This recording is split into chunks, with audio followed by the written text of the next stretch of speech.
बरं, जागतिक पुस्तक दिनाच्या निमित्ताने आजचा आपला एपिसोड आहे. तर पुस्तकांचं महत्व एका शिक्षिकेने सांगितल्यानंतर आम्हाला अजून जास्त पटतं. तुमच्या दृष्टीने पुस्तक काय किती महत्वाचं आहे? पुस्तक अतिशय महत्वाचं असतं, पण त्याचा व्यवस्थित उपयोग केला गेला तर. कारण मला आठवतं आदिवासी पाड्यांवर ते एकल स्कूल असतं ना, तिथे मी पुस्तकं द्यायची. कारण माझी मैत्रीण माझ्या मागे लागायची की नाही तू इथे पुस्तकं दे, तू इकडे ये. खूप आग्रह करायचे. एक दिवस मी म्हटलं चल तू म्हणतेस तर येते. मला वाटलं आता ही मुलं अगदी पारंगत झाली असतील, गोष्टी बिष्टी छान सांगतील.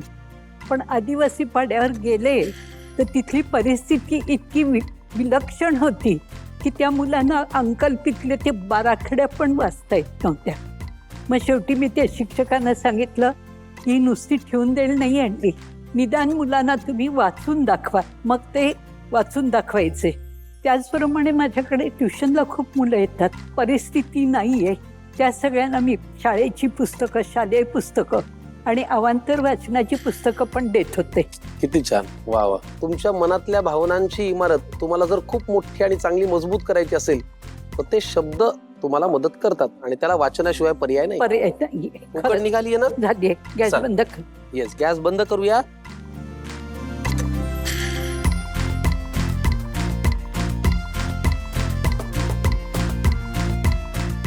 उकड व्यवस्थित मळून झालेली आहे. आता पारी लाटणे, सारण भरणे, उकडायला ठेवणे, बरोबर ना? येस. फारच छान. सारण तर तयारच आहे. किती सुबक पारी लाटताय तुम्ही, म्हणजे हाताने तयार करताय.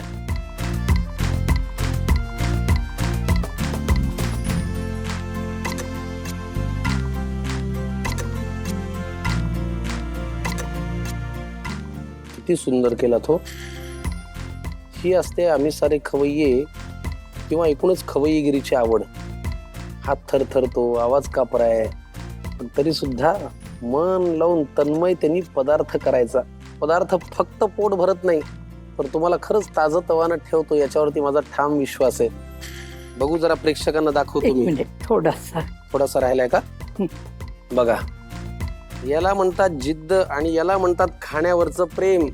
मी आता तेच म्हणत होतो, वय वर्ष 77, आवाज थोडासा कापराय, हातापायांना थरथरी आहे, पण तरी सुद्धा स्वयंपाकावरचं प्रेम तुम्हाला ताजं तवानं ठेवतं.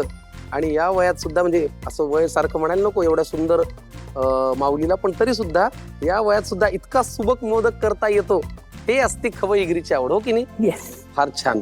पारीमध्ये सारण आपण भरून ठेवलंय. आता फायनल स्टेप, उकड काढणे. पाणी घालायचं असेल ना खाली. भरलंय सगळं तयार आहे.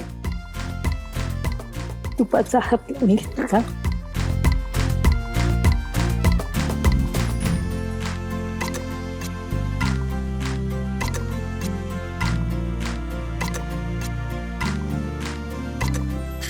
10 मिनिटं लागतील. हो. बरं, तुम्ही एक ऑब्झर्व केलं का? खरं तर शिक्षकांच्या नजरेतून काही सुटत नाही, पण आपण आपल्या कार्यक्रमामध्ये नीलम स्टेनलेस स्टीलची भांडी वापरतो. ही भांडी छान मजबूत असतात, टिकतात, आणि गृहिणींना काय भांडी छान दिली की त्यांना एक आनंद वेगळा असतो ना. किती भांडी असली तरी भांडी लागतातच. आणि मग ती नीलमची असतील तर काय मज्जाच. मज्जा. छान. उकडीचे आंब्याचे मोदक तयार आहेत असं मला वाटतं. 10-15 मिनिटं आपण वाट पाहिलीये. बघूया का? हो. 3, 2. येस. अमेझिंग. झालाय का? हो. गॅस बंद करूया.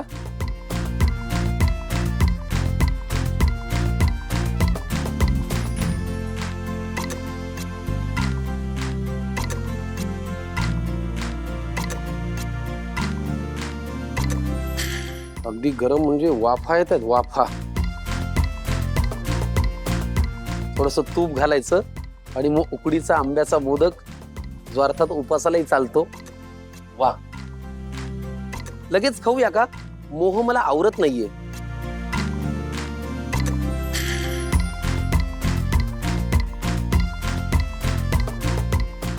माइंड ब्लोईंग, अप्रतिम. उपवासाचे आंब्याचे उकडीचे मोदक. स्वयंपाकासाठी लागणारा वेळ 1 ते 1.5 तास. 12 ते 15 मोदक बनवण्यासाठी लागणारे साहित्य: वरीचं पीठ 2 वाटी, ओलं खोबरं 1 वाटी, साबुदाणा पीठ 2 चमचे, आंब्याचा रस 1 वाटी, साखर 4 ते 5 चमचे, सुकामेवा आवडीनुसार, तूप 1 वाटी, मीठ चिमूटभर, वेलची पूड 1 चमचा, दूध 1 मोठी वाटी. कृती: एका कढईत तूप घाला, त्यात आवडीनुसार सुकामेवा घालून परतून घ्या. नंतर त्यात ओलं खोबरं, साखर घालून वरून दूध आणि आंब्याचा रस घाला. आता त्यात वेलची पूड घाला आणि मिश्रण एकत्र करून गार होऊ द्या. एका बाजूला कढईत 2 वाटी पाणी, थोडं दूध आणि थोडा आंब्याचा रस आणि मीठ घालून पाण्याला उकळी येऊ द्या.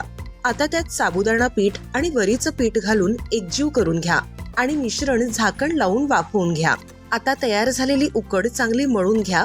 नंतर त्याचा छोटा गोळा घेऊन त्याची पारी तयार करा आणि सारण भरून मोदक वळून घ्या आणि 10 ते 15 मिनिटे वाफवून घ्या. गरमागरम उपवासाचे आंब्याचे उकडीचे मोदक तुपासोबत सर्व्ह करा. साजूक तूप आणि ती आलेली छान उकड, एक नंबर.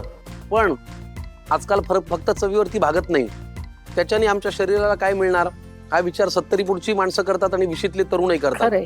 तर या आंब्याच्या उकडीच्या मोदकामध्ये तुमच्या शरीराला काय मिळणार आहे ते ऐकून घ्या. आंबा हा सीझनल फळ आहे, म्हणजे उन्हाळ्यामध्ये येतो.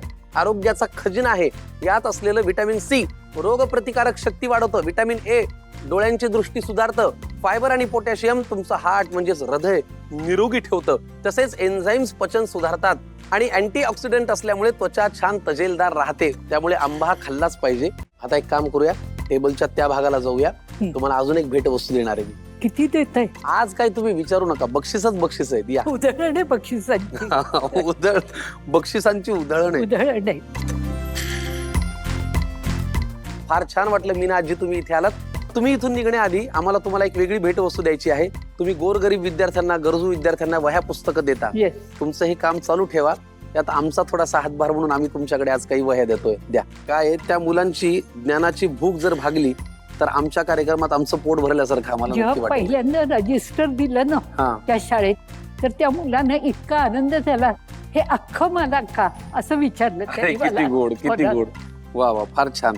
आता प्रेक्षकांना निरोप देण्यापूर्वी आता तुम्ही हसाल किंवा मला एखादा धपाटा घालाल. अजून एक भेटवस्तू आहे.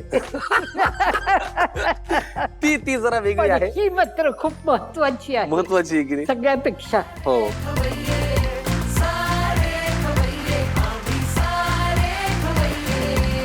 मीना आजी, तुम्हाला शतायुष्य लाभावं आणि तुमच्या 100रीला आपण इथेच हा कार्यक्रम पुन्हा साजरा Yes, करूया. Thank you so much. Thank चला you. खवय्यांनो, पौष्टिक पदार्थ करत राहा आणि तुम्ही सुद्धा व्हा शतायुषी. आनंदाने आमचा कार्यक्रम बघत राहा. आता करतो टाटा. पुढच्या भागात आवर्जून भेटा. पण लक्षात ठेवा, घरची चव ही घरची चव असते, त्यामुळे त्याच्यावरती आनंद घेत राहा. आपल्या माणसांना भेटत राहा. पाहत राहा आपला खमंग कार्यक्रम, ज्याचं नाव आहे आम्ही सारे खवय्ये, आपल्या घरची चव.